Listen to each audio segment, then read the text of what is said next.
సభాధ్యక్షులు, నా బాల్యమిత్రులు, అభ్యుదయ రచయితల సంఘంలోకి రాకముందు హైదరాబాద్ పాత నగరంలో 1969 నాటి ప్రత్యేక తెలంగాణ ఉద్యమ కాలం అయిపోగానే హైదరాబాద్ పాత నగర రచయితల సంఘం అని ఒక సంస్థ స్థాపించినప్పటి నుంచి 50 ఏళ్లకు పైగా కలిసి పనిచేస్తున్న వాళ్ళం ఆర్వి రామారావు, నేను.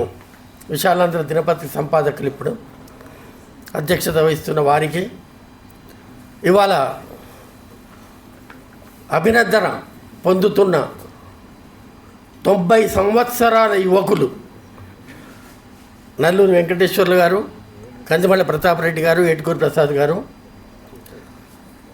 ఇందాక రామారావు గారు నల్లూరి అన్నని కింగ్ మేకర్ అని అన్నారు. ఈ ముగ్గురు కింగ్ మేకర్స్ తమ తరాన్ని, తమ తరువాతి మా తరాన్ని, మా తరువాతి తరాన్ని 3 తరాలను ప్రభావితం చేసిన వారు వీళ్ళు. ముగ్గురికి యువజన సమాఖ్యతో సంబంధం ఉన్నది, ముగ్గురికి ప్రజానాట్య మండలితో సంబంధం ఉన్నది, ముగ్గురికి అభ్యుదయ రచయితల సంఘంతో సంబంధం ఉన్నది.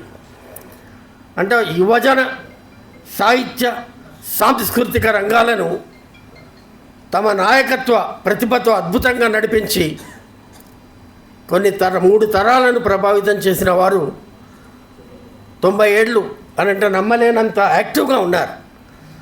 నిజమే, ఆ ముగ్గురు నిటారుగానే ఉన్నారు. ఒక్క ఏటుకూరి ప్రసాద్ గారు, రామారావు గారు అన్నట్టు ఆ పాపం కేవలం నవచేతనది కాదు, విశాలాంధ్ర ప్రచురణాలయంది కూడా. విశాలాంధ్ర ప్రచురణాలయానికి సంపాదకుడు ఆయనే, నవచేతన పుస్తక ప్రచురణానికి సంపాదకుడు ఆయనే. ప్రతాప్ రెడ్డి గారు రాస్తున్న పుస్తకాలన్నింటికీ అనధికార ప్రూఫ్ రీడర్ ఏటుకూరి ప్రసాద్ గారు. ఆయన దృష్టి నుంచి తప్పించుకోవడం చాలా కష్టం. తప్పులు, అచ్చు తప్పులు చాలా జాగ్రత్తగా చూస్తారు ఆయన చూసిన తర్వాత చాలా పుస్తకాలు నా దగ్గరికి వస్తాయి, నాకు సగం శ్రమ తప్పుతుంది. మిత్రులారా, ఈ ముగ్గురితో పాటు విధిగా గుర్తు చేసుకోదగిన మరో ముగ్గురు ఉన్నారు. ఒకరు రామారావు గారు ప్రస్తావించిన రాంభట్ల కృష్ణమూర్తి గారు, రెండవది వై విజయకుమార్ గారు, మూడవది ఏనుగు పుల్లారెడ్డి గారు. ఈ ముగ్గురు కలిసి మా తరాన్ని ప్రభావితం చేశారు. రామారావు గారి పరిభాషలో మా తరాన్ని చెడగొట్టారు. లేకుంటే హాయిగా ఆర్ఎస్ఎస్ కార్యకర్తగా ఉండాల్సిన వాడిని నేను.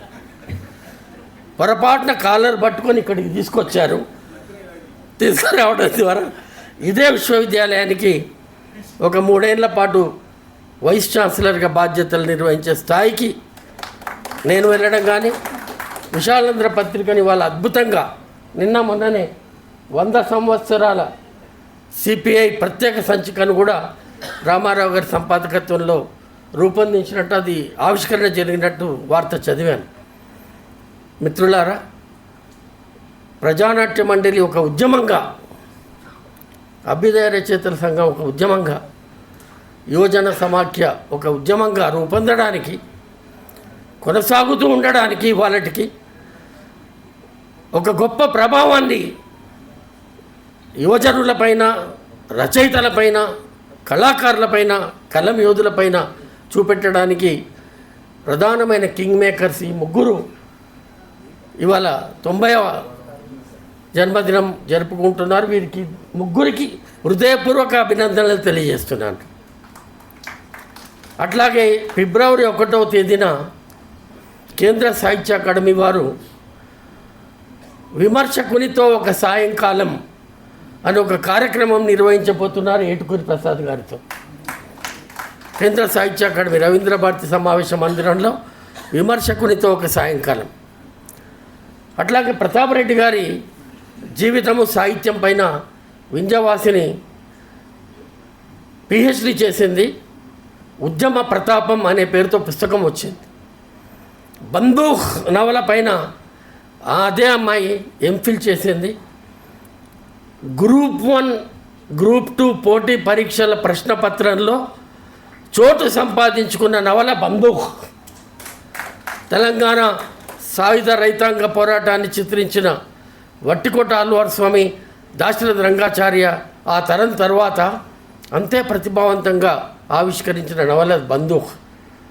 అట్లాగే ఏటుకూరి ప్రసాద్ గారి జీవితం రచనలపైన పి అనురాధ ఉస్మానియా విశ్వవిద్యాలయం నుంచి పిహెచ్డి చేసి డాక్టరేట్ పొందింది. నల్లూరి వెంకటేశ్వర్లు గారు తమ అనుభవాలన్నింటినీ, ఆయనకు డైరీ రాసుకునే ఒక సదలవాటు ఉన్నది, మొత్తం తమ అనుభవాలన్నింటినీ డైరీ రాసుకున్న దాన్ని పుస్తక రూపంగా పెట్టారు. ఆ గ్రంథావిష్కరణ కూడా త్యాగరాయ గాన సభలో జరిగింది. రామారావు గారు నేను ఇద్దరము అక్కడ ఉన్నాం. కాబట్టి వీరు ఇంకా రాస్తూనే ఉన్నారు.